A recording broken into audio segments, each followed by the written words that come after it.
mistakes may be high, but I move beyond it all. Lord, I praise you with a word in my heart. Mountains may rise, storms may blow. Lord, I praise you, just because I know that you'll always send me grace. No matter what I face, you have gone ahead. Lord, you work it out for me, and you'll always send me grace. No matter what I face, you have gone ahead.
We praise your name, God. Hallelujah.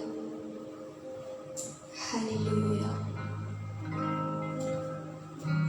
Panginoon, sumangin ito, saliksik mo ang laman ng aming mga puso. Saliksik mo, Diyos, maging ang laman ng aming mga isipan. Kami ay patuloy na lumalapit. Nagpapakumbabas yung harapan, Panginoon. Patuloy na niluluwalhati ang iyong pangalan. Tinataas ka, O Diyos, sa umagang ito sa aming mga buhay. Hallelujah. Tunay na ika'y tapat, Panginoon. Sa araw-araw ng aming buhay, ikaw ay nananatiling tapat, O Diyos. Hallelujah.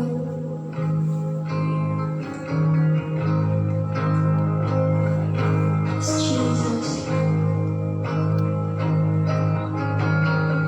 Your mercy never failed us, Panginoon. Hallelujah. We love you, Jesus.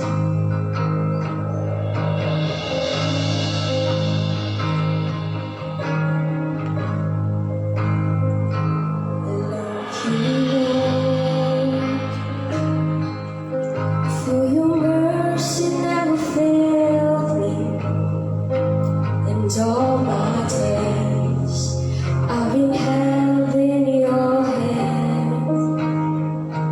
From the moment that I wake up until I lay my head, and I will sing of the goodness of God. Sing it out again. I love you, Lord, for your mercy never failed me, and all my days I've been held in your hand.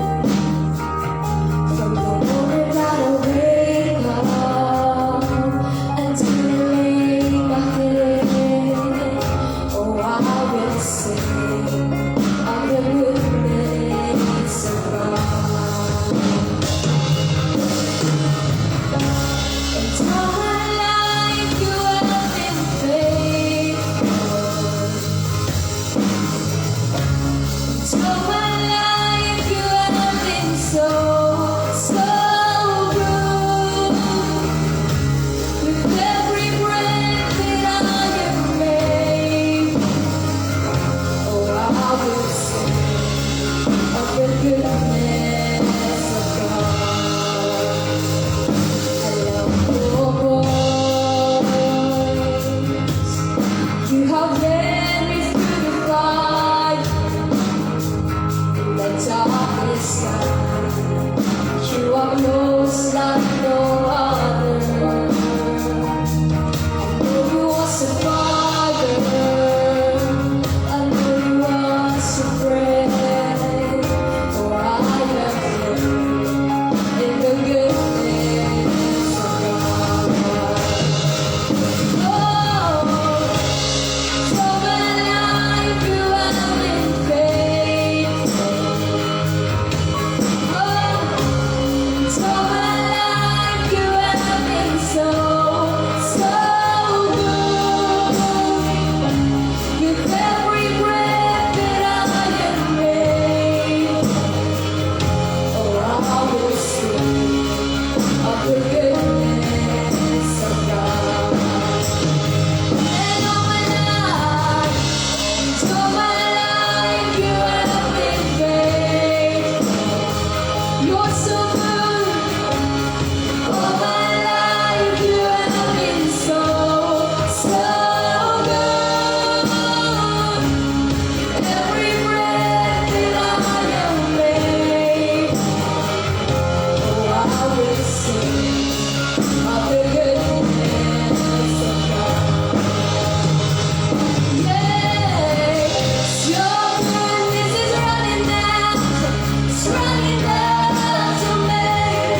so good.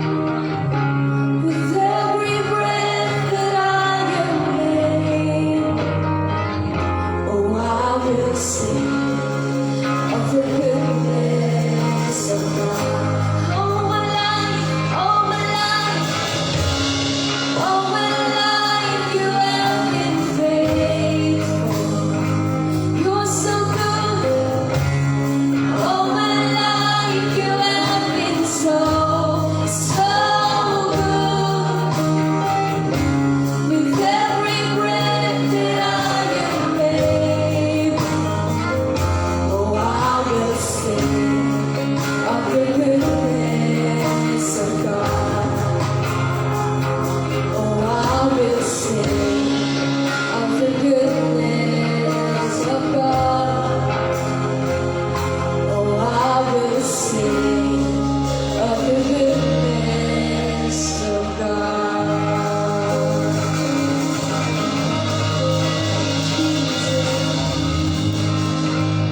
Yes, Lord. We will sing of your goodness, God. Hallelujah. Hallelujah, Jesus. Praise your name. We worship you, God. Hallelujah. Maaari po ba natin itaas ang ating mga kamay? Hallelujah.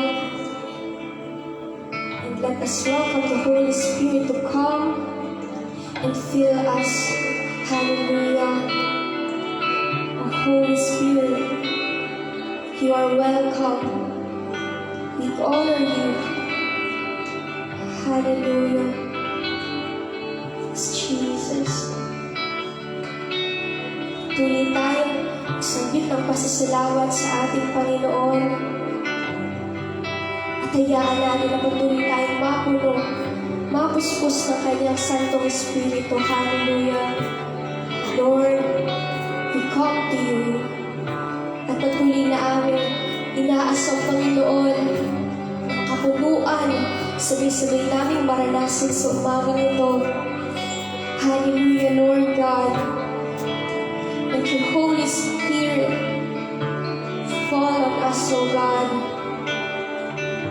Let your Holy Spirit fill us with your presence. Hallelujah. Holy Spirit, have your way. Have your way, O Holy Spirit. Hallelujah. Oh, Jesus. There's nothing worth more that could ever come close. Nothing can compare. You're our living hope. Your presence, Lord.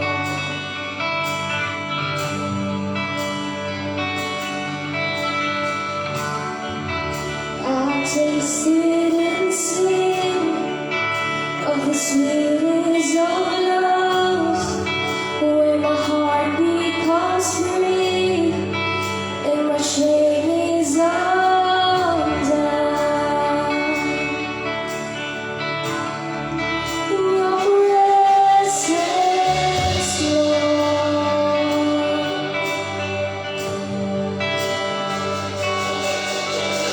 Holy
shame is undone. Your presence, Lord.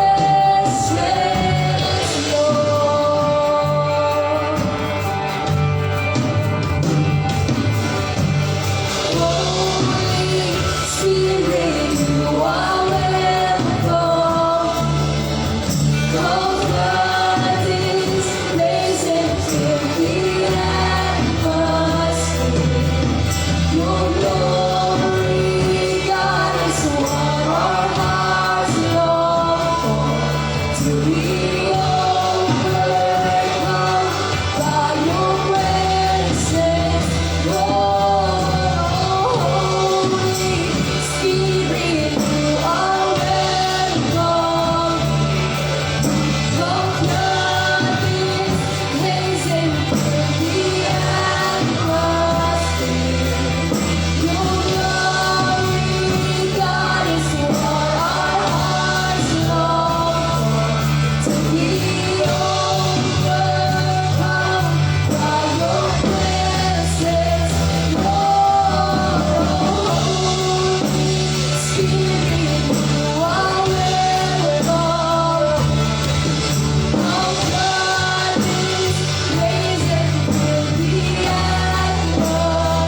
Praise God.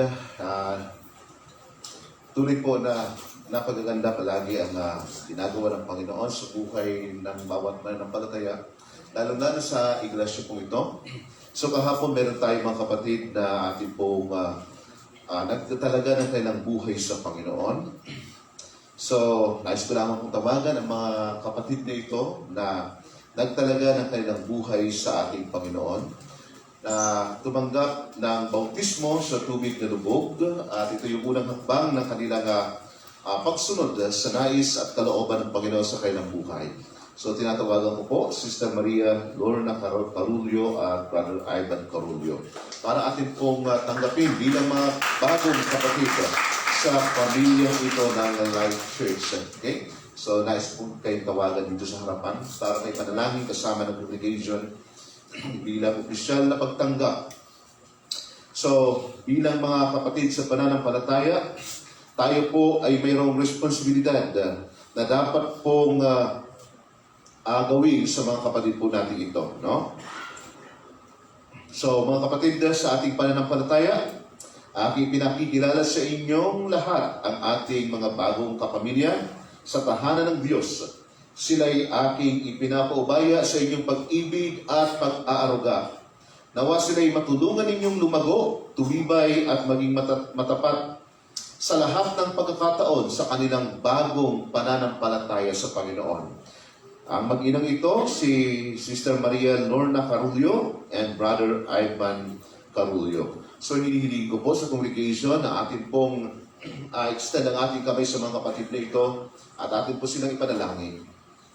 Aming Diyos na makapangyarihan, ngayon pong umaga kami nagpapasalamat sapagkat inyo pong ibinilang ang mga kapatid na ito sa iglesia ito bilang bahagi ng iyong katawan.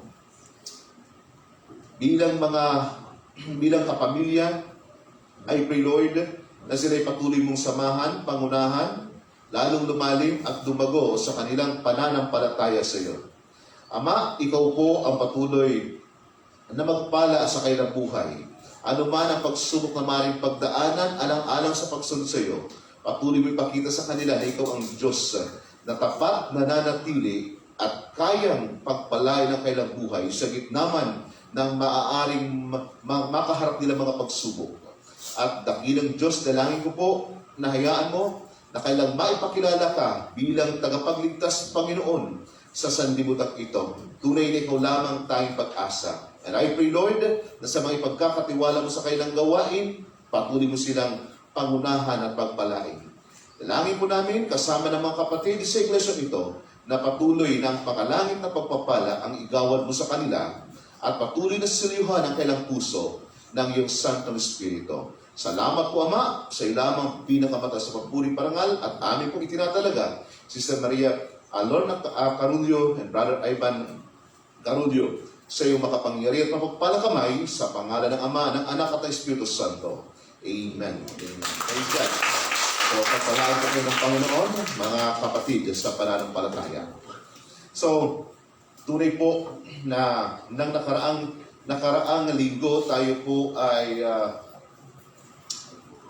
nakita ho natin ang kahalagahan ng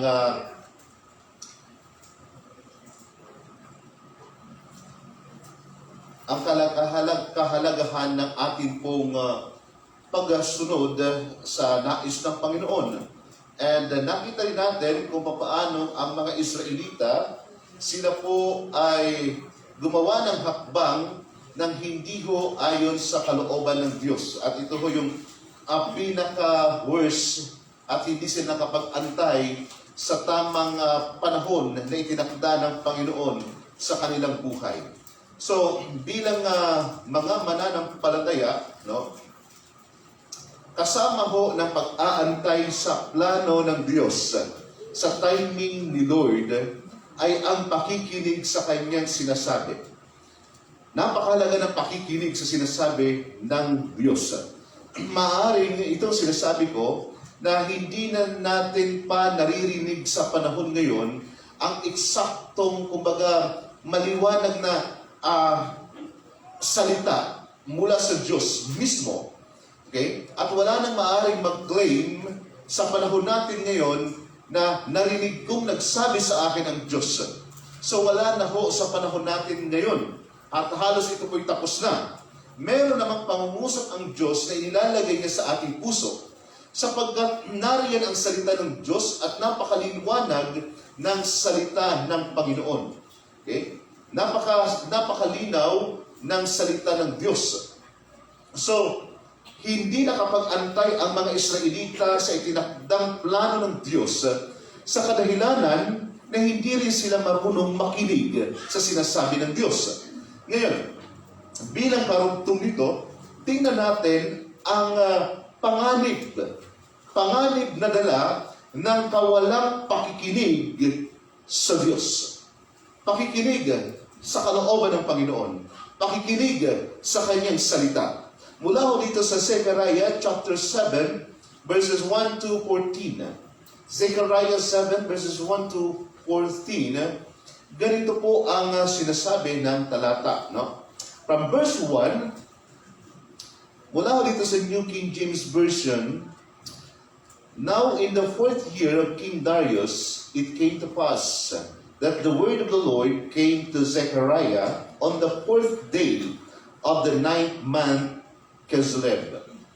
When the people sent Sherezer with Regem-melech and his men to the house of God to pray before the Lord, and ask the priests who were in the house of the Lord of hosts, and the prophets, saying, should I weep in the 5th month and fast as I have done for so many years?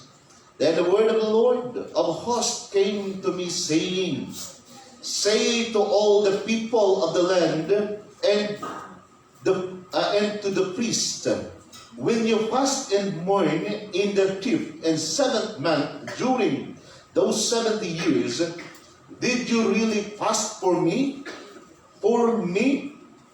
When you eat and when you drink, do you not eat and drink for yourself?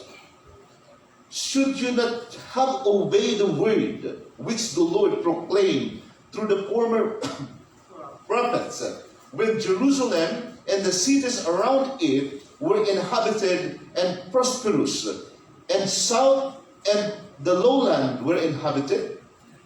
Then the word of the Lord came to Zechariah, saying, thus says the Lord of hosts, execute true justice, show mercy and compassion, everyone to his brother.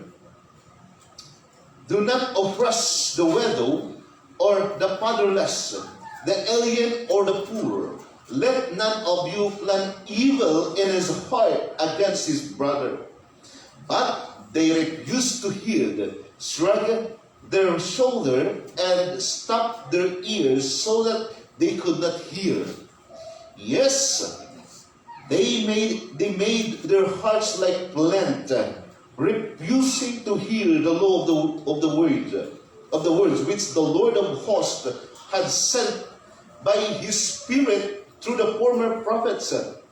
Thus great wrath came from the Lord of hosts. Therefore it happened that just as he proclaimed, and they would not hear, so they called out, and I would not listen, says the Lord of hosts. But I scattered them with a whirlwind among all the nations, which they had not known. Thus the land became desolate after them, so that no one passed through or returned. For they made the pleasant land desolate. Let us pray. Amang banal, sa umaga kong ito, sakupin mo ang aming buhay, ang aming puso, ang aming pagkatao ng iyong salita. And I pray, Lord, na ngayon pong umaga, patuloy mo kaming i-purify as we receive your word. Hayaan mo, Panginoon, na patuloy kaming baguhin ayon sa iyong nais. Lagi ko, Panginoon, ang ngayong umaga magkaloob ng kagalingan sa puso ng bawat isa ang iyong salitang aming matatanggap. At hayaan mo nga po, O Diyos, na tunay na maging pagpapala ang iyong salita sa buhay ng bawat isa sa amin. Salamat po, Amang Banal. Tayo po'y patuloy na magpupuri at magpapasalamat at katagpuin mo ang bawat isa sa amin ng iyong Santo Espiritu at patuloy na matutong makinig sa iyo. Purihin ka po, Diyos. Ito pong aming samot dalangin sa pangalan ni Jesus na aming Panginoon. Amen. Amen. Praise God.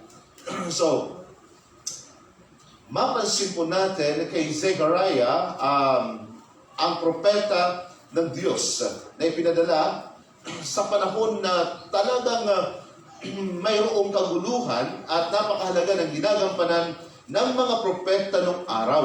No? Napakahalaga ng ginagampanan ng mga propeta ng araw sapagkat ang Diyos ay nakikipag-usap sa kanyang bayan sa pamamagitan ng mga propeta. So napakaraming mga propeta, subalit mayroong iilan sa kanila na nakakapakinig ng tinig ng Diyos. So, sa panahon natin, ang panahon natin ngayon, okay, sa panahon natin ngayon halos wala ho tayong kinikilalang mga propeta ng isang bansa. Halimbawa sa Pilipinas, mayroong biglang tumayo at magsabi, ako ang propeta ng bansang ito, at sasabihin niya na ito yung magiging kahatulan ng Diyos. Sapat na ang salita ng Panginoon para paniwalaan natin.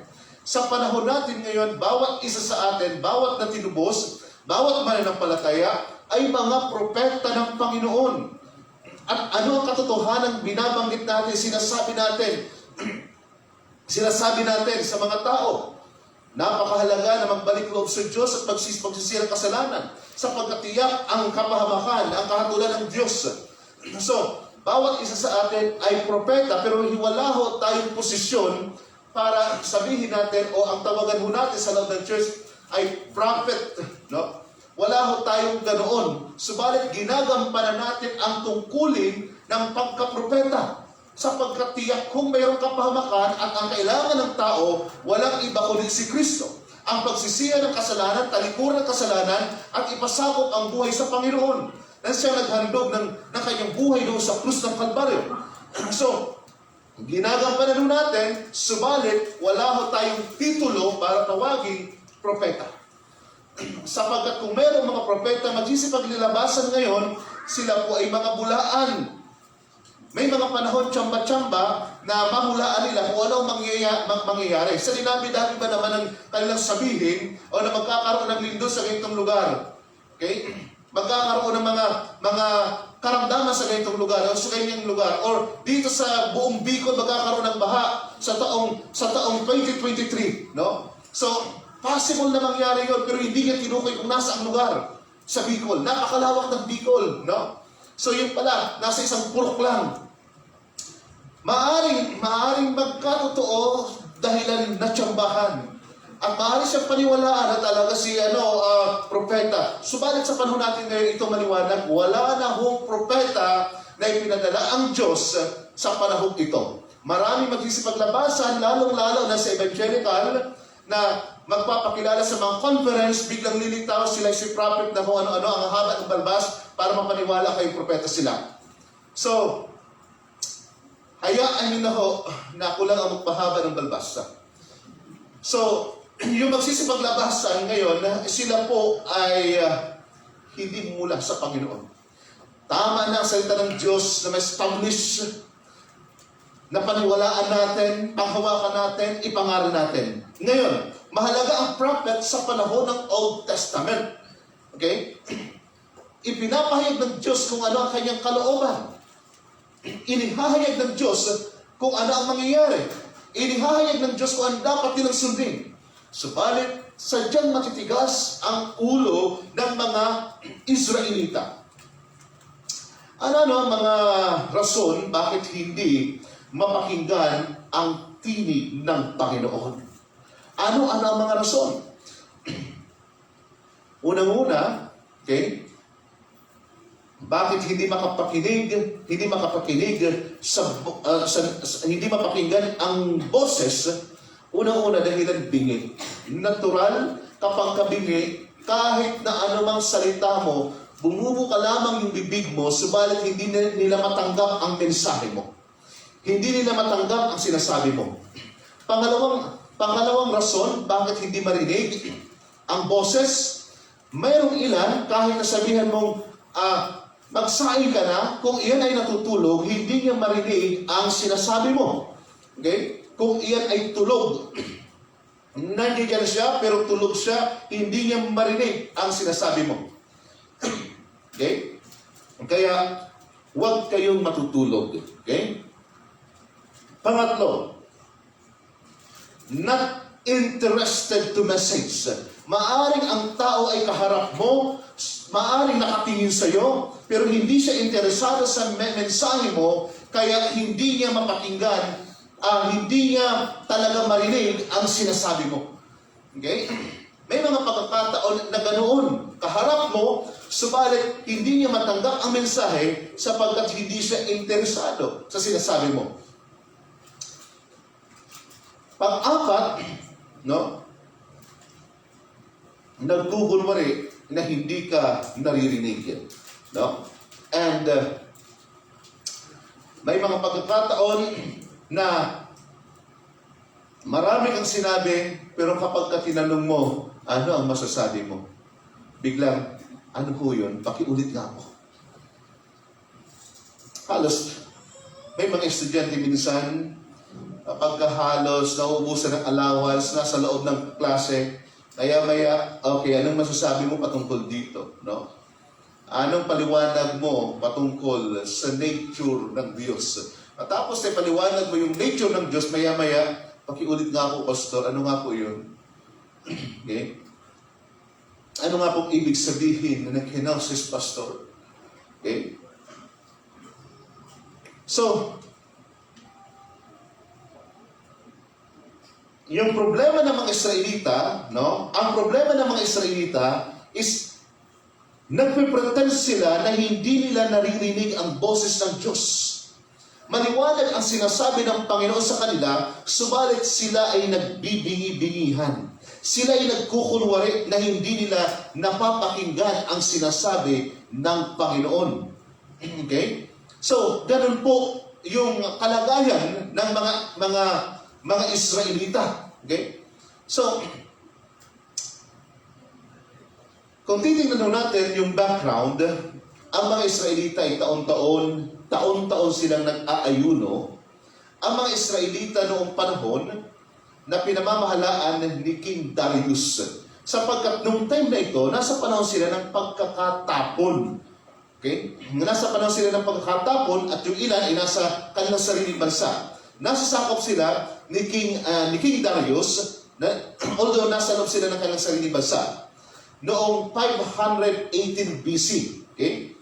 So, upang kanilang alalahanin ang pagkawasak ng Jerusalem, sa panahong sila'y dinalang bihag sa Babylonia sa loob ng 70 years. So, ginagawa nila ang pagpapasting, ginagawa nila ang pag-aayuno bilang pag-alaala sa panahon ng pagkakabihag sa kanila at sila'y pinalaya, muling pinabalik sa kanilang sariling bansa. So, every year, nagiging practice na nila ang pag-aayuno. Okay? So, ngayon, tingnan natin ang panganib ng kawalang pakikinig sa sinasabi ng Diyos.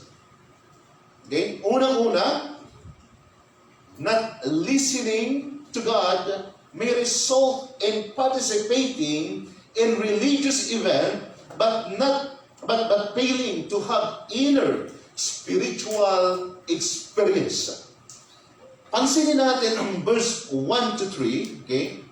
Sabi ng talata, noong ika-4 na taon ng pamamahala ni Haring Dario, muling nagpahayag kay Zechariah si Yahweh.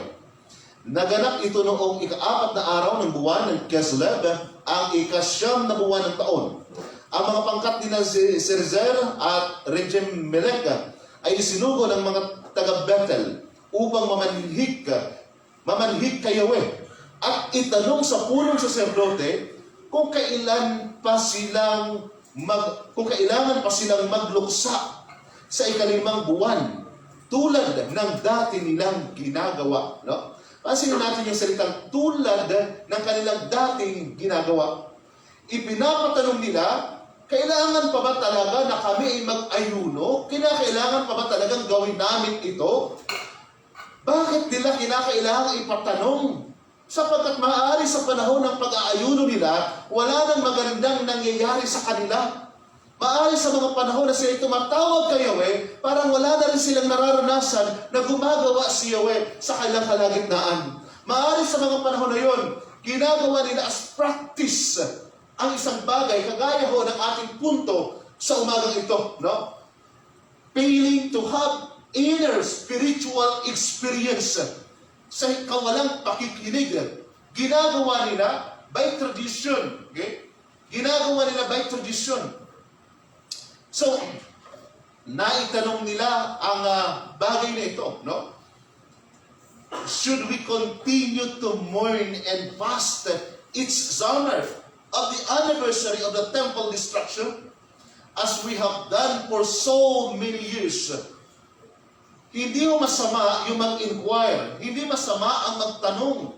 Lalo na kung gusto mong maging maliwanag ang mensahe sa iyo o ang ginagawa mo. Kaso ang problema sa kanila, no? Kaya sila nagtatanong dahil wala na silang personal experience sa presence ni Lord. Wala na silang personal experience sa presensya ng Diyos. Hindi na nila makita yung pagkilos ng Panginoon sa kanilang mga pagkakatipon. No? Dahil ginagawa nila ang mga gawaing pangrelihiyon bilang tradisyon o ritual. Wala na silang kasiyahan sa kanilang ginagawa. Wala nang himala. No? Wala nang manifestation sa kanilang ginagawa. Sabi mo na isang author, no? Immature people requires religious regulation to tell them what to do. And this regulation help them to measure their spiritual life. Immature people requires religious regulation to tell them what to do. No? Anong sinabi ng aming relihiyon? No, yun yung gagawin namin. At kung ano man ang aming ginagawa, ito ay patunay na ako ay relihiyoso. Ako ay spiritual. Bakit minsan may makikita ho tayo na ganito? Palagi ka namang nasa simbahan, bakit ganito ang ginagawa mo? No? Bakit mo ako sinisiraan? Palagi ka namang nananalangin, bakit ganito ganyan ang pag-uugali mo? No? Mayroon tayong maririnig na ganoon. Okay? Meron tayong maririnig na mga ganoong pananalita mula sa ibang tao na hindi mo nakakasalamuha sa loob ng church. Ang kanilang pamantayan, pumapasok ka naman, subalit bakit ganoon? Halos may punto rin sila, subalit meron din namang mali sa kanilang sinabi. Sapagkat ang kanilang naging pamantayan ay pagpasok lamang ng isang tao sa loob ng church. Pero walang transformation sa kanyang puso.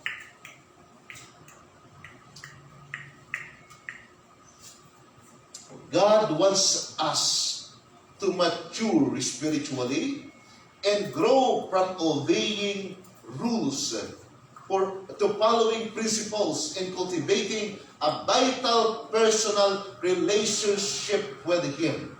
Ito ang kalooban ng Diyos. Patuloy tayong lumago sa pamamagitan ng pagsunod sa Kanyang nais at mga prinsipyo na dapat nating panghawakan sa Kanyang salita. Lalago tayo sa pamamagitan ng Kanyang salita. Hindi ka magkakaroon lamang ng spiritual discipline dahil sa ito ang kailangan mo, kundi dahil dito ka kinakatagpo ng Panginoon. No? Dito ka kinakatagpo ng Diyos.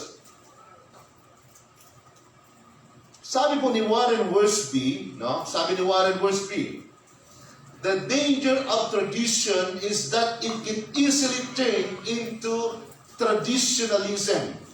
Tradition is the living faith of the dead. Traditionalism, the dead faith of the living. So traditionalism means going through the outward motion instead of honoring the Lord from our heart. May mga bagay na ginagawang tradisyon at ganun eksakto ang ginagawa ng mga Israelita. Every year, nag-aayuno sila. Every year, ginagawa nila yung bagay na yun. Okay? As a ritual, as a tradition. Pero wala na silang kagalakan, kasiyahan. May mga panahon ng church, babaguhin natin ang ating pamamaraan sapagkat parang hindi na patok yung ating mga pamamaraan sa church. Babaguhin natin ang ating sistema. Babaguhin natin ang ating programa sapagkat parang wala ng epekto yung ating ginagawa. No? So ang gagawin natin sa mga kabataan, magkaroon tayo ng halo-halo fellowship para dumami ang mga kabataan. No? Sa mga young pro, magkaroon tayo ng quick fellowship. Sa mga kababaihan, gawin natin ang Zumba fellowship. Bakit? Kasi patay na yung mga gawain. Pumupunta na lamang sila at halos parang wala ng buhay yung ginagawa. Bakit po? Sapagkat parang tradisyon at parang wala na hong karanasan mula sa Panginoon. Subalit po ang isang matatag sa pananampalataya, ang isang mananampalataya, wala siyang ibang inaasam sa mga panahon ng pagkakatipon, kundi ang magkaroon ng karanasan mula sa Panginoon. At anuman ang kanyang ginagawa, mayroon siyang kasiyahan na gawin ang nais ng Panginoon, ang nais na gawin ng Diyos. May mga pagkakataon sa buhay na maaaring paulit-ulit yung ating ginagawa, pero yung paulit-ulit na ginagawa parang wala na rin kabuhay-buhay. At darating ang panahon na tayo ho ay biglang susuko sa mga gawain ng Panginoon. Biglang susuko na lamang sa ipinagagawa ni Lord sapagkat parang wala ng buhay sa mga gawain. Sapagkat wala na hong karanasan at darating araw ito. Ba talaga pinagagawa ni Lord sa akin? So, ang problema kasi, wala na hong totoong pakinig sa sinasabi ng Panginoon. Yun ho ang problema. Nagiging tradisyon ang lahat. Ang Diyos na ating pinaglilingkuran, sa lahat ng bagay ay dapat nating kilalanin. Dapat natin i-honor si Lord sa kalagitnaan ng pagkakatipon-tipong ito. I-honor si Lord sa panahon na tayo'y nag-i-evangelize. I-honor si Lord sa bawat pagkakataon na tayo ho ay mayroong mga ginagawa personal, maging sa ating trabaho, sa ating pamilya. I-honor ang Panginoon. At hayaan mo natin na maging buhay yung ating ginagawa. Mayroon pong pagkilala sa Kanya, mayroong pagkatakot sa Kanya, mayroong pagsunod sa Kanya. Every day, napakahalaga na ang Kanyang salita pinangahawakan natin. Bakit? Ito ho talaga yung pinakang challenge ngayon. Maaaring isang araw, bigla ka mawala sa fellowship. Bakit? Sapagkat ang impluwensya ng daigdig ngayon ay matindi.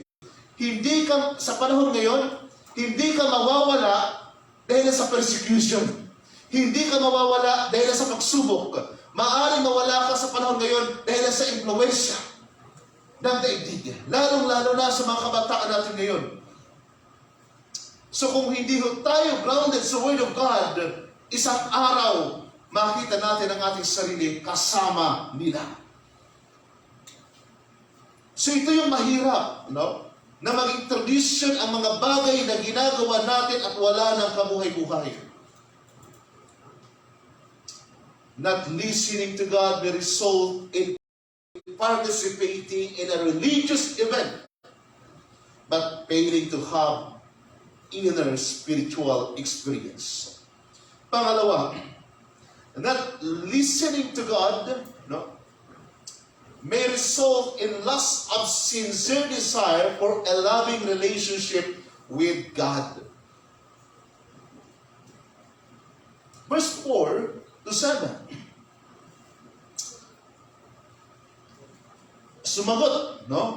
Sumagot si Yahweh sa kanila. Sabi, sa pamamagitan ni Zechariah.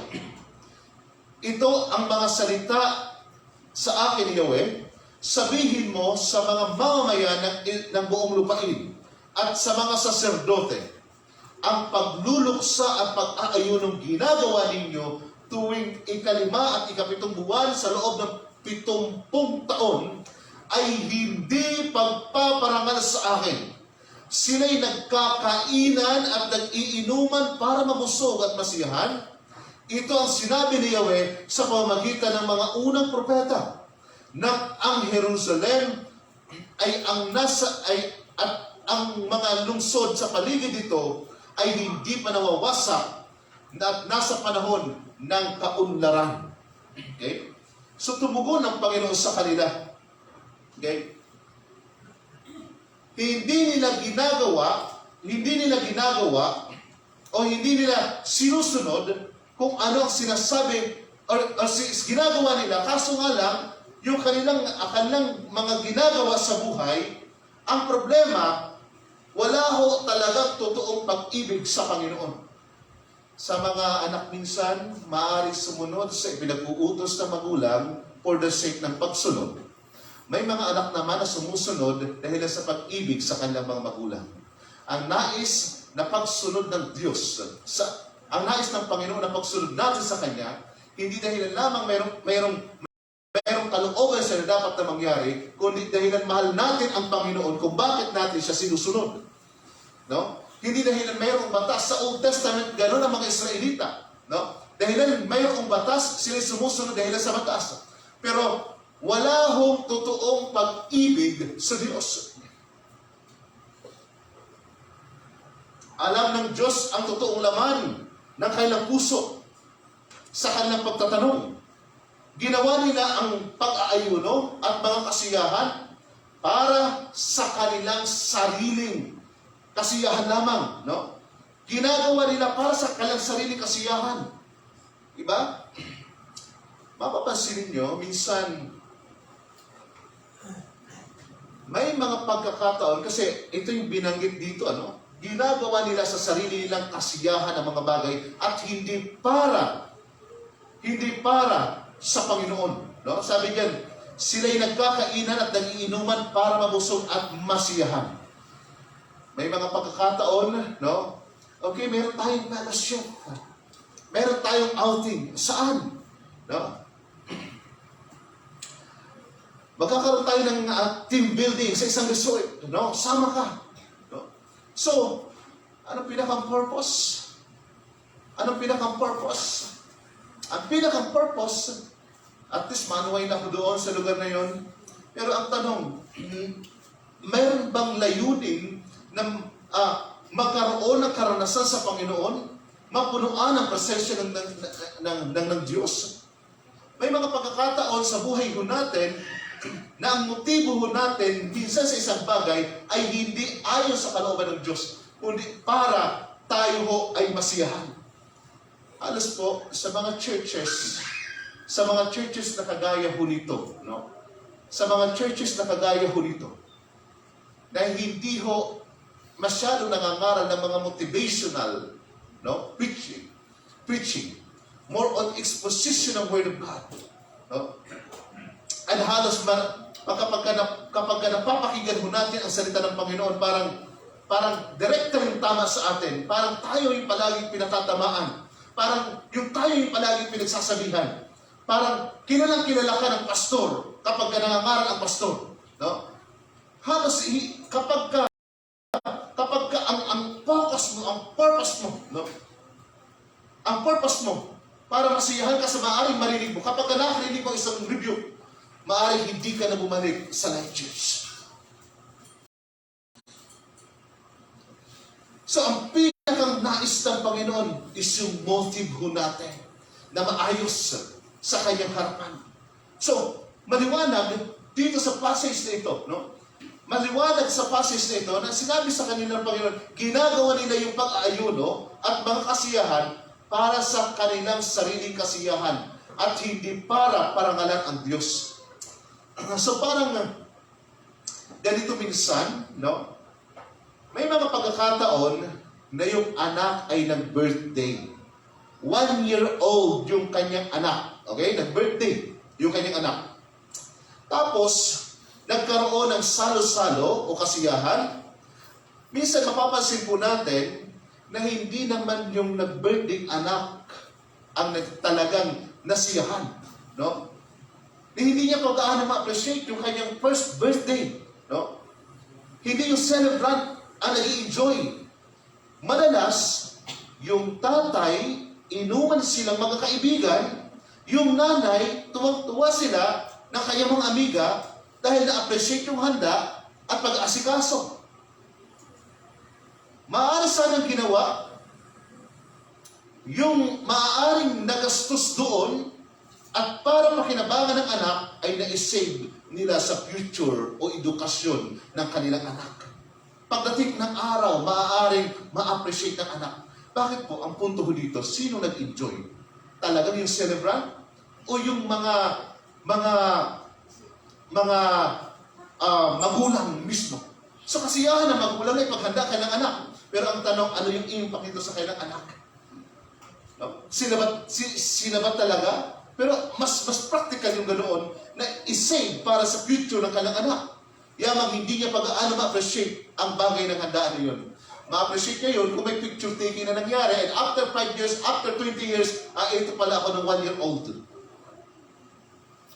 Nais po ni Lloyd na maparangalan siya sa lahat ng ginagawa. Subalit, hindi natin maaaring ang kanyang salita o hindi natin maririnig ang kanyang salita sa ating puso, no? Dahil minsan putol yung ating personal na relasyon sa kanya. Paano pa natin siya mamahalin, no? So Zechariah told them that they had been fasting without proper attitude of repentance and worship. Nandoon po sila. Okay? Nandoon po sila sa panahon ng fasting. Nag-aayuno sila. Nagkakaroon sila ng kasiyahan. Pero ang totoo, wala hong tamang puso sa harapan ng Diyos. Walang tamang puso sa harapan ng Diyos. Bilang mga mananampalataya, sa lahat ng ating ginagawa, napakahalaga ang pagkakaroon ng tamang puso sa harapan ng Diyos sa mga panahon na tayo'y lumalapit at wala tayong ibang motibo kundi maparangalan, maitaas ang Panginoon, maitaas si Jesucristo, mapapurihan at masama siya.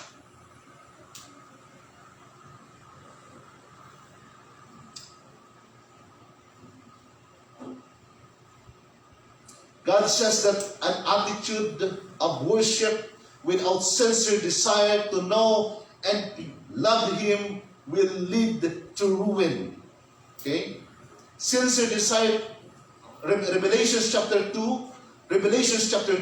verse 4 to 5. Ito yung paalala ng Panginoon sa mga taga-Ephesus, no?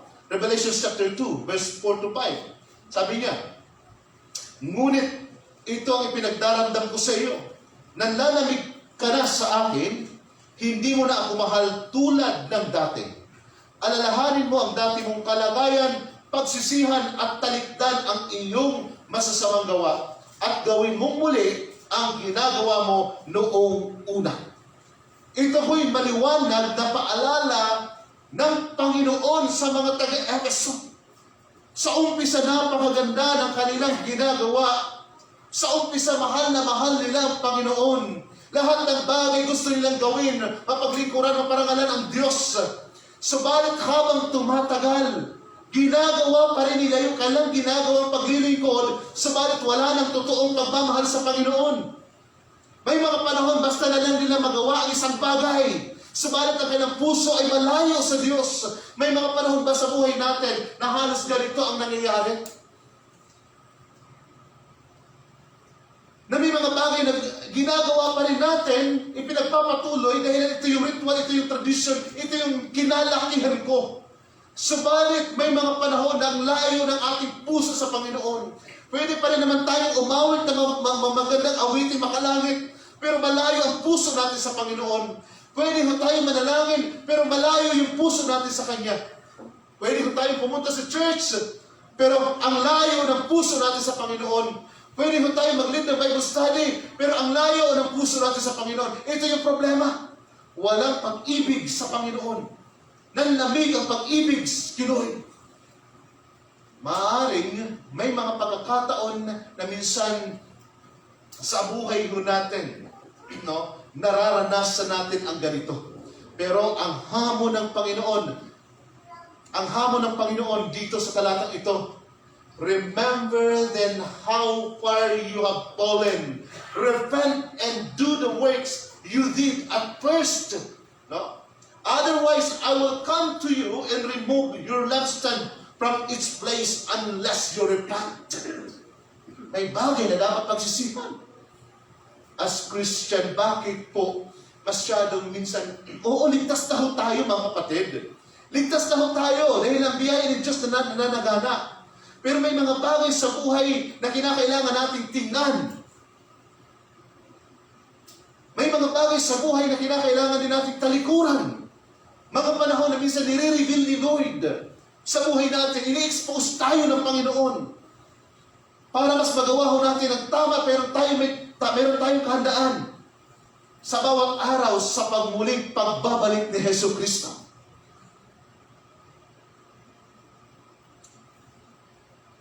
Bakit ako paulit-ulit po salitang repentance?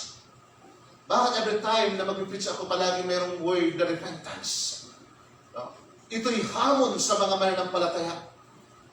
Nananagana ang biyaya ng Panginoon, pero napakahalagang makita natin ang ating sarili na patuloy na inaayos at binabago ng Panginoon, sapagkat mayroon pang mga bagay na dapat baguhin. At may mga pagkakataon na maaaring naging routine natin ang isang bagay, subalit ang layo naman ng ating puso sa Kanya. Pangatlo, not listening to God may result, no? Not listening to God may result to a ruin in a community of believers. Okay? Maaari ikasira ang hindi pakikinig sa sinasabi ng Diyos. Maaari ikasisira ito ng mga mananampalataya. 8 to 10. Sinabi ni Yahweh kay Zechariah, sabihin mo sa kanila, pairalin ninyo ang katarungan at maging mahabagin kayo sa isa't isa.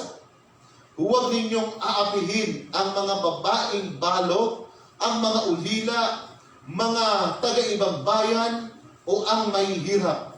Huwag kayong magbabalak ng masama sa inyong kapwa. Okay? Pansinin po natin, bakit ganito yung pinahayag sa kanila? Nasa panahon sila ng pag-aayuno, kasi ganito po, eksakto ang nangyayari. No? Mahalaga makita po natin ito.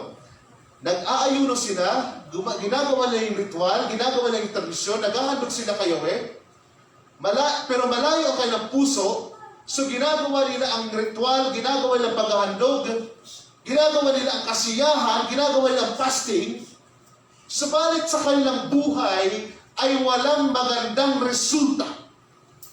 Walang transformation sa kanilang buhay, walang impact sa kanilang buhay ang kanilang ginagawa.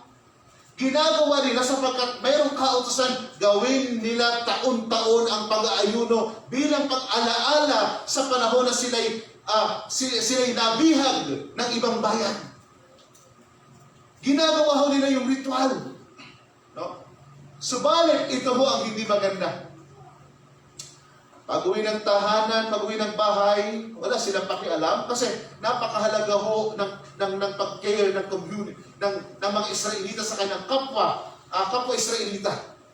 No? Kinikilala nila isang malaking pamilya, hindi lamang isang bansa ang Israel. Ngayon, ang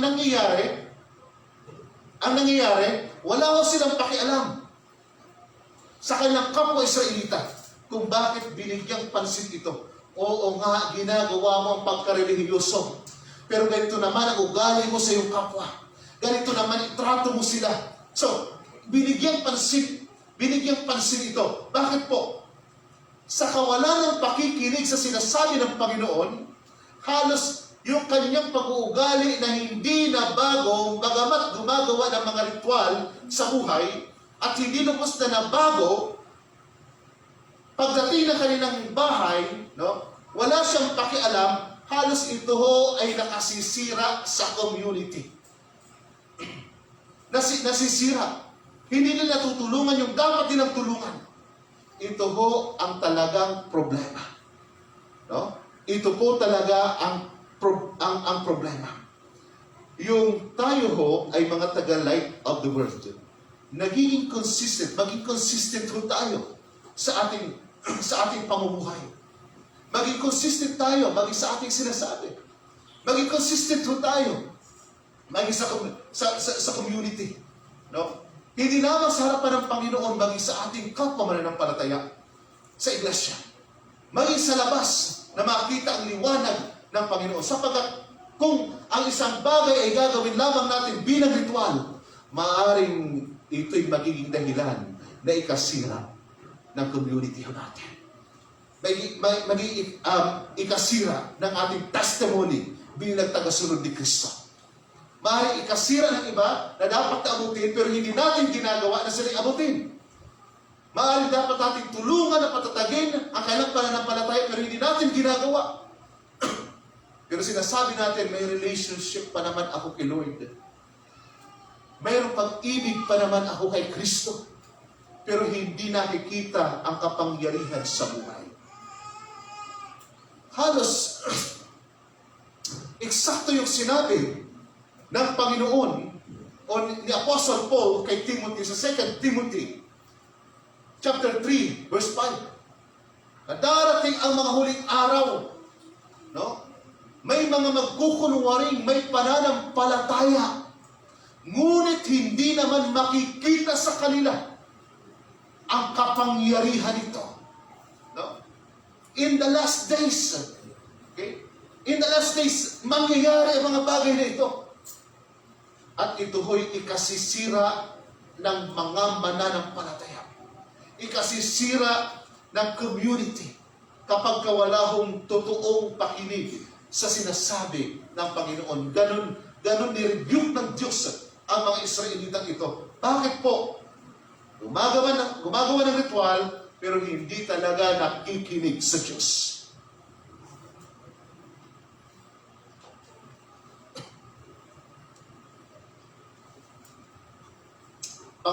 Apat, not listening to God may result to hardening their hearts. Okay? Not listening to God may result to hardening the heart, okay, the believer's heart. And verse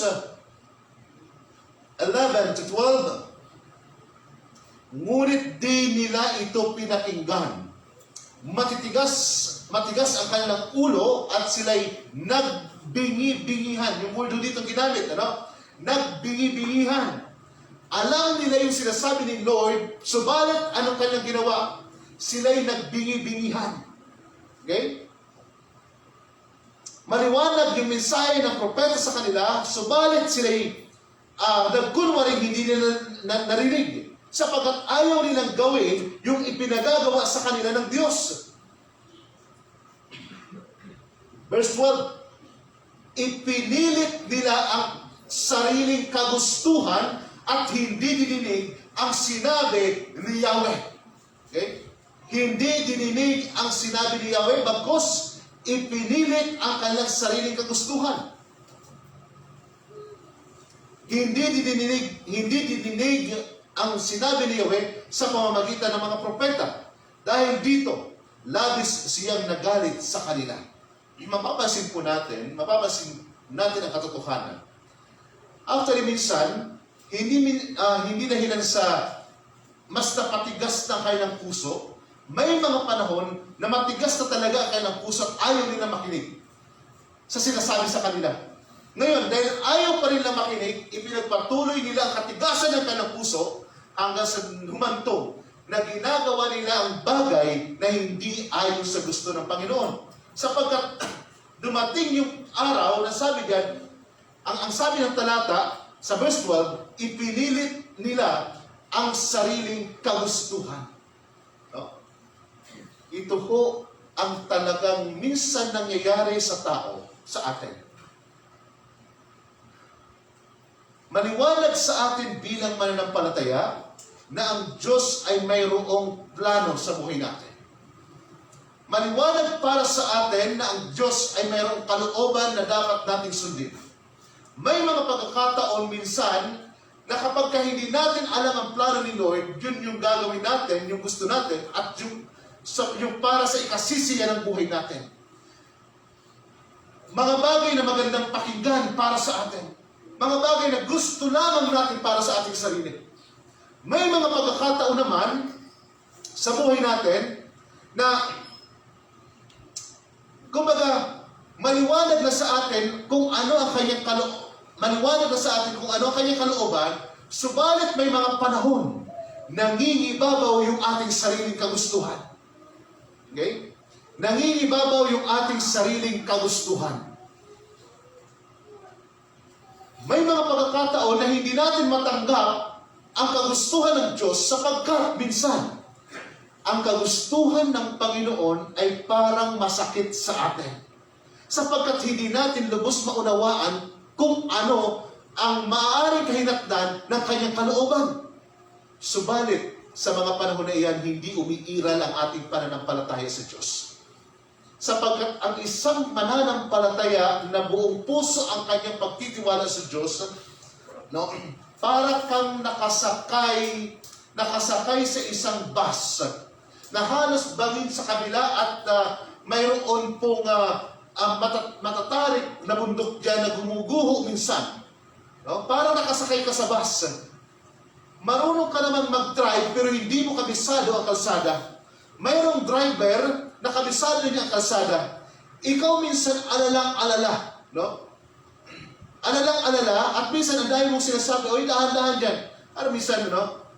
Kung kayo'y marunong mag-drive ng motorsiklo, ng single na motor, at meron kayong angkas sa likod, at yung nasa likod ninyo, biglang sisigawan ka, oy, dahan-dahan naman, oy, dito ka dumaan, itigil mo, ihinto mo. No?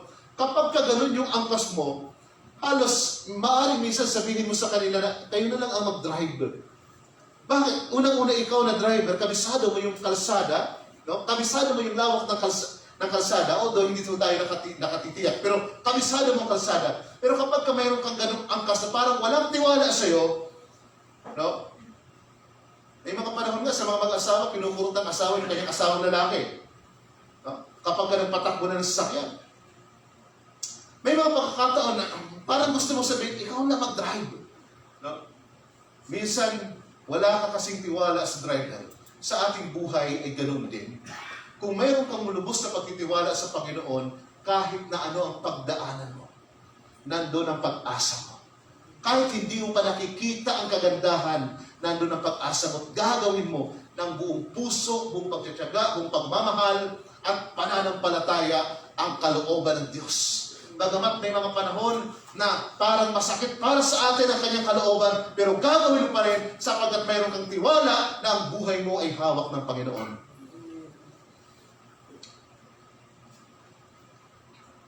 Tumigas sa kanilang mga puso dahil ayaw nilang pakinggan ang Diyos. Ginagawa nila mga ritual. Subalit, ang problema sa mga Israelita, hindi nila talaga sinusunod ang Diyos. Sa lahat ng ating ginagawa, hindi lamang yung ginagawa natin ang mahalaga. Ang mahalaga sa Diyos, ang puso natin. Ang puso natin. Mapansin natin, si Saul, naghandog ng sacrifice kay Lord. Pero hindi mahalaga kay Lord yung sacrifice. Ang mahalaga kay Lord, yung pagsunod na mula sa kanyang puso. Yun ang problema kay Saul. So, bilang mga mananampalataya, mahalagang mayroon tayong palaging karanasan sa Panginoon. Kapag tayo lumalapit sa Kanya, mahalagang ayos yung ating puso't kalooban sa harapan ng Diyos. Panghuli, not listening to God, no? Not listening to God may result to a point when God may not listen to them too. Okay? Tandaan po natin, unawain natin ang katotohanan ito. Maaaring dumating ang punto, ang pagkakataon, na maaaring minsan ang Diyos ay hindi na rin makinig sa atin. Sabi po ng verse 13, nang magsalita ako sa kanila, hindi nila ako pinakinggan. Kaya ganoon din ang ginawa ko nang sila naman ang magsalita sa akin. Sabi pa ni Yahweh, at pinangakalat ko sila sa lahat ng panig ng daigdig, sa mga lugar na di nila dating napupuntahan. Dahil dito napabayaan ang dating magandang lupain na wala roon ang mga dating nagpaparoon pa rito. 580 BC, nangyari ito. Ang sabi ni Lord, nang sila'y tumawag, kasi hindi nila pinakikinggan eh. May mga pagkakataon minsan, nakakasawang magsalita, nakakasawang magpaalala, no? At may mga panahon na maaaring huminto ka sa iyong ginagawa na pagpapaalala, pagsasalita. Kasi ganito yung nangyari, no? Ipinagpilitan nila ang kanilang sariling gusto. Sa verse 12. Okay? Ipinilit nila ang kanilang sarili. Mayroong maliwanag na sinasabi sa kanila ang Diyos na dapat nilang gawin. Maliwanag ang mensahe sa kanila. Pero ang sabi ng talata, ipinagpilitan nila ang kanilang sariling gusto. Tandaan po natin, kapag ka ang Diyos nanahimik, talagang tahimik ang Diyos. Bakit po? Ito ay mga huling bahagi na ng sulat ng mga propeta. At halos yung mga naging kasunod ng talata ay ang Malakay. For almost 450 years na nahimik ang Diyos at hindi nagpadala ng propeta sa Israel. For 450 years na nahimik ang Diyos dahil sa katigasan ng kanilang puso. Dahil ipinagpilitan nila kanilang sariling gusto. Na nahimik ang Panginoon at hindi sila pinadalahan ng propeta. Mga kapatid, mahirap kung ang Diyos ay totoong manahimik na at hindi natutugon pa sa ating mga dalangin. Dahil minsan ipinagpipilitan natin ang sarili nating gusto. Ayaw natin isurrender sa Kanya ang nais niyang isurrender natin sa Kanya. At nangyayari pa rin yung mga bagay na mas nais natin para sa ating sarili. Okay? Kapag kaganoon ang mangyari, 450 years, no? Bago ipinadala si Hesus Kristo. Yung 450 years yun yung tinatawag nating intertestamental period. Panahong na isulat doon ang Apokrypha. Na isulat doon yung aklat ni Tobit, no? Aklat ni Maccabees, na kung saan hindi natin tinatanggap bilang bahagi ng kapahayagan ng Diyos. Yung Apokrypha. Bakit? Dahil wala akong propetang ipinadala na nahimik ko ang Diyos. Anong dahilan ng pananahimik ng Diyos? Katigasan ng puso. Kawalan ng pakikinig sa Kanya. Maaaring minsan nangyayari ito sa buhay natin.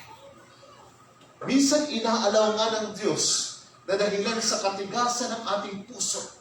Mayroong maliwanag na sinasabi si Lord sa Kanyang salita. Pagsisihan mo ang bagay na ito, gawin mo ang bagay na ito, sundin mo ito. Pero ikaw naman, nagtitigas-tigasan ka pa sa kana, balang araw na, hindi ko pa matanggap ang bagay na ito, hindi ko mapatawad ito, ayaw ko lumapit sa Kanya.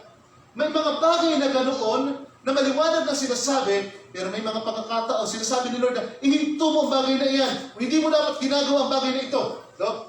Subalit, ikaw naman, may mga pagkakataon na ikaw naman, parang mas gusto mong gawin ang bagay na yun. Mas umiiral yung sarili kaysa sa gusto ng Panginoon.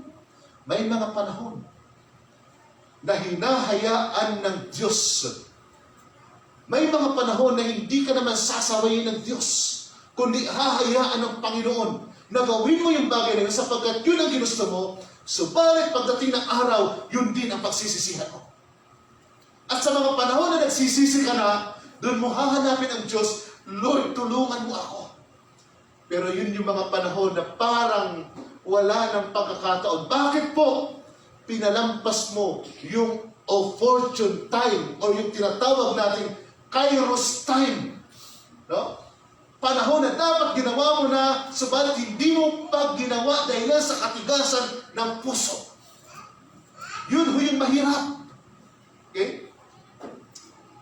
Mahalagang maunawaan natin na ang Diyos din naman ay talagang sadyang nananahimik kapag hindi tayo marunong makinig sa Kanya. Walang propeta, walang revelation noong 450 years. After 50 years, sa Kanya palang ipinadala ang Messiah, si Jesus. Dahil may habag pa rin naman ang Diyos. Listening to God's calling, no? Sometimes yung fear ang nangingibabaw at hindi yung faith sa Kanya.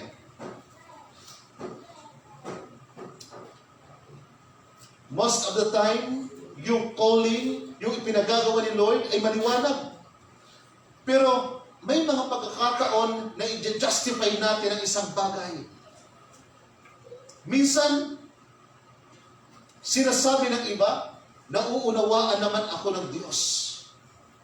Ang tanong, nauunawaan mo ba ang kalooban ng Diyos?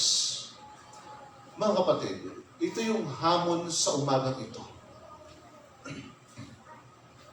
Ito ang hamon sa umagang ito. Mayroong panganib ang kawalan ng pakikinig sa salita ng Diyos. May panganib ang kawalan. Unang-una, yung mga anak na pinagsasabihan ng mga magulang. Mga magulang, ang mga anak na minsan ang tingin napakahigpit ng mga magulang. Mga magulang na nagsasabi sa kanilang anak na ito yung dapat mong gawin, ganito, ganyan, ito yung patakaran natin, ito yung rules na dapat ninyong ginagawa. Pagpunta sa school, balik sa bahay, no? Kapag kami gagawin na magpaalam, at least alam namin kung saan ang lugar ninyo. May mga pagkakataon, minsan may mga anak na halos, ano ba naman mangyayari? Hindi naman nila alam kung anong ginagawa ko. Subalit, may mga pagkakataon na mayroong mga anak. Kaya kanina umaga, sa Palawan, mayroong isang kapatiran na nag-post. Sabi niya, kung sino man ho ang nakakaalam ng lugar ng kabataang ito, pagbigay alam sa amin. Sapagkat, sabi niya, nasa tamang oras naman ito dumarating. No? Halos pagkagaling sa trabaho, umuwi. At madalas nagtatanong anong ulam. 6:30 pa lang, dapat pauwi na siya. 9 na, hindi pa dumating. Kinaumagahan, ipinost na kanyang, kasi tinatawagan, kagabi, tinatawagan, naka-open yung phone, pero hindi sumasagot. No? Tinawagan uli, ganun pa rin ang ginagawa hanggang sa pinapatayan na sila ng phone. So, ang sabi ng magulang, ang sabi ng kapatiran nag-post ito, kasi naman pinagsasabihan na at least alam kung saan pupunta, pero hindi na siya sumasagot. So, at the end, minsan ang kawalan ng pakikinig ng mga anak sa magulang ay nagiging sanhi ng kanilang sariling kapahamakan. Ilagay ho natin sa konteksto ng Diyos, ang kawalan ng pakikinig sa salita ng Panginoon, paalala ng Diyos ay maglalagay sa atin sa panganib. Ngayong umaga, ito yung hamon sa atin. na makita natin, minsan nangungusap si Lord, subalit ayaw nating makinig. May panahon, inaayos na ni Lord yung buhay natin, iniaalis na tayo ng Panginoon sa hindi magandang sitwasyon, iniaalis na tayo ni Lord maging sa mga gawa ng kaaway, pero may mga panahon na maaaring yun yung mas gusto natin. Subalit ang Diyos ay pilit na tayong inaayos. Okay? Mayroong mga paalala, mayroong sinasabi ang Panginoon. Subalit may mga pagkakataon minsan ayaw nating pakinggan. Bilang mga mananampalataya, mahalagang maunawaan natin ang katotohanan na ito. Mayroong panganib ang kawalan ng pakikinig sa sinasabi ng Panginoon. May kapahamakan ang kawalan ng pakikinig sa sinasabi ng kanyang salita.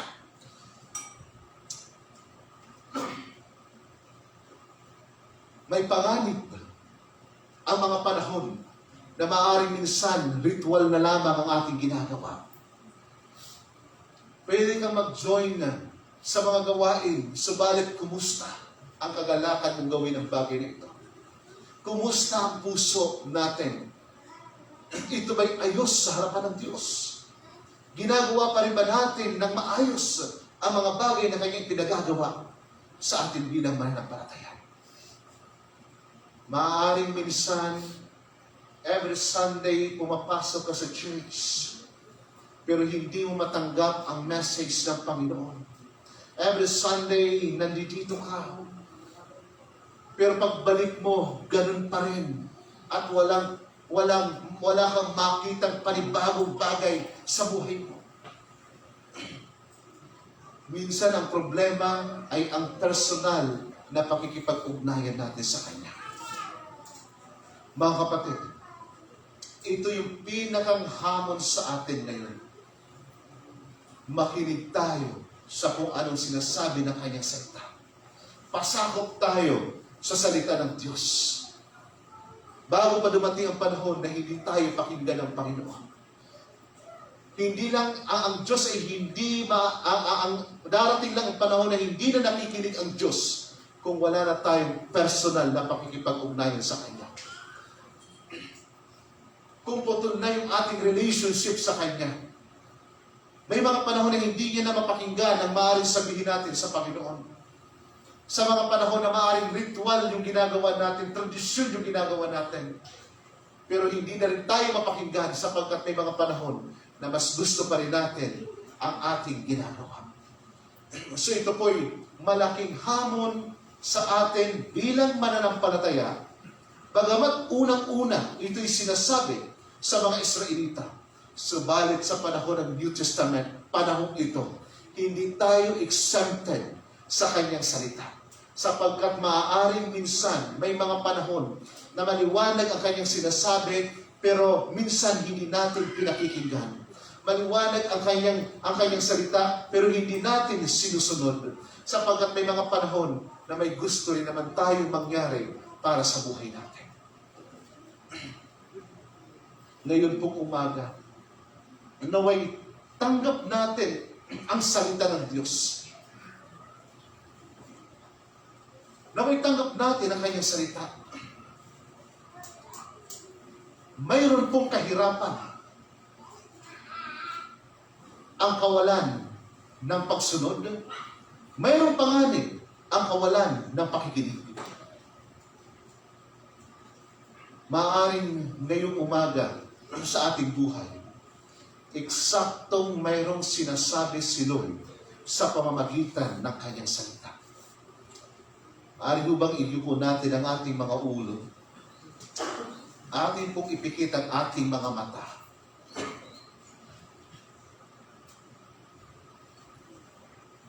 May mga pagkakataon, napakaliwanag ng mensahe ng Panginoon sa atin. Subalit may mga pagkakataon minsan na hindi natin matanggap ang pagpapala ng kanyang salita. Dahilan minsan, mas ipinipilit natin ang ating gusto kaysa sa gusto ng Panginoon. At may mga panahon minsan sa buhay natin, habang tayo'y tumatagal sa pananampalataya, halos parang wala ng kabuhay-buhay ang maglingkod sa Kanya. Maaaring ginagawa pa rin natin ang every Sunday, pumunta tayo sa church, pero wala na rin totoong commitment sa Panginoon. May mga panahon na maaaring sa harap ng kapwa mananampalataya, ayos ang ating pakikipag-usap sa kanila. Subalit yung ating personal na buhay na pakikipag-ugnayan sa Panginoon, maaaring minsan sira sapagkat wala tayong totoong relasyon sa Panginoon. Maaaring yung pag-ibig sa Panginoon ay hindi na ganoon. Maaaring ginagawa natin ang maraming bagay bilang bahagi ng nakasanayan na natin, bilang tradisyon, bilang ritual, subalit wala ng totoong buhay. Wala ng totoong pag-ibig sa Panginoon.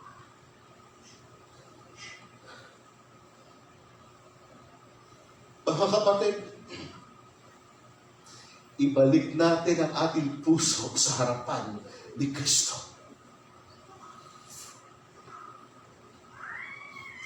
Ibalik natin ang ating puso sa Kanyang harapan. Muling bigyan buhay yung ating ginagawa. Muling pakinggan ang Kanyang salita na maliwanag na Kanyang ipinapahayag sa atin. Magkaroon ng totoong puso ng pagsunod sa Panginoon. Sapagkat sa mga panahon na ito, ang nais ng Panginoon ay mga mananampalataya na binago ng Kanyang salita.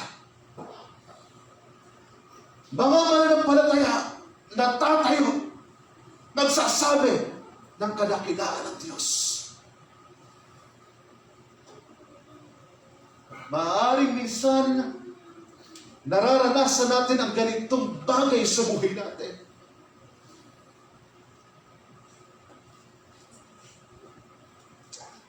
Pero ngayong umaga, pagsisihan natin ang mga bagay na hindi tayo marunong makinig sa sinasabi ng Panginoon. Mga panahon na minsan mayroon tayong pag-uugali na okay sa harapan ng karamihan. Subalit pagdating sa personal, na hindi nga natin makausap ng maayos ang Panginoon. Di wala nga tayong personal na pakikipag-usap sa Kanya. Pero mga panahon na gusto natin siyang maranasan. Pero may mga panahon na hindi natin siya nakakatagpo. Sapagkat minsan may problema ang ating puso. Huwag nating hayaang tuluyan na mangyari ang bagay na ito. Ang hamon ngayong umaga, ibalik natin ang ating puso sa harapan ng Panginoon. At maaaring ngayong umaga, ang mensaheng ito ay para sa iyo. Ang pangungusap ng Panginoon ay para sa iyo. Maaaring mayroong ipinapaalala sa iyo ang Panginoon na dapat mong ilapit sa Kanya na maging totoo ka sa Kanyang harapan. Gawin natin ang bagay na ito sa harapan ng Panginoon ng buong pusong pagtatalaga ng buhay sa Kanya. Kung ikaw man ito, maaari kang lumapit sa harapan at sabihin sa Panginoon, Lord, narito ang aking buhay. Ito ang aking puso. Nais kong muling maranasan ang iyong pagkilos. Nais kong muling maranasan ang iyong habag, ang iyong biyaya. Nais kong maranasan na muli kang mapakinggan sa pamamagitan ng iyong salita. Kung ikaw man ito ay maaari kang tumayo sa iyong kinaupuan at lakas ng loob at pananampalataya na sasabihin sa Panginoon, Lord, narito po ang aking buhay. Patawad sa mga panahong hindi kita pinakinggan. Patawad sa mga panahon na mas sinunod ko ang gusto ko. Patawad sa mga panahon na nasayang ang oras. Patawad sa mga panahon, Panginoon,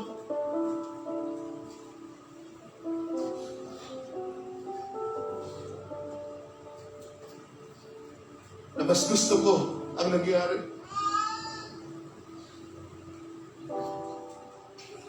Kung ikaw man ito ngayong umaga, inaanyayahan kita na lumapit sa harapan upang italaga ang puso, italaga ang buhay